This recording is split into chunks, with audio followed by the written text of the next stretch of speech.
Sejumlah perusahaan di Jawa Barat mulai menyelenggarakan vaksinasi untuk karyawan melalui program vaksinasi gotong royong pekan ini. Namun tidak sedikit perusahaan yang belum mendaftar untuk mengikuti program ini karena terbentur masalah pembiayaan. Berikut liputannya. Rabu 9 Juni 175 orang menerima suntikan vaksin COVID-19 di Rumah Sakit Immanuel Bandung.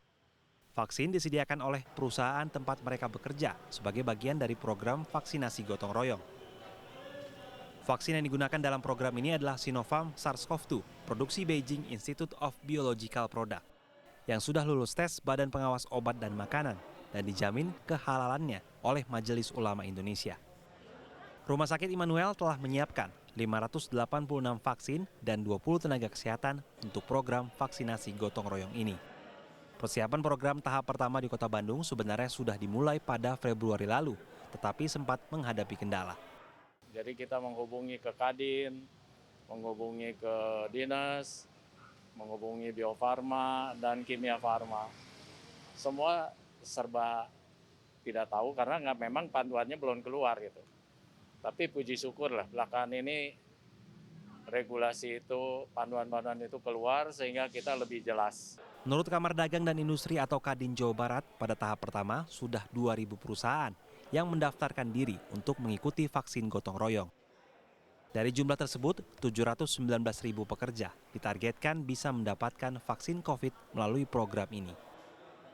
Namun, jumlah perusahaan yang telah terdaftar itu hanya sekitar 10% dari seluruh perusahaan di Jawa Barat.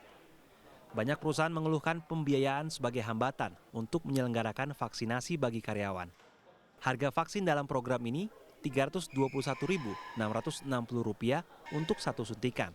Sementara biaya pelayanan fasilitas kesehatan Rp117.910 per orang.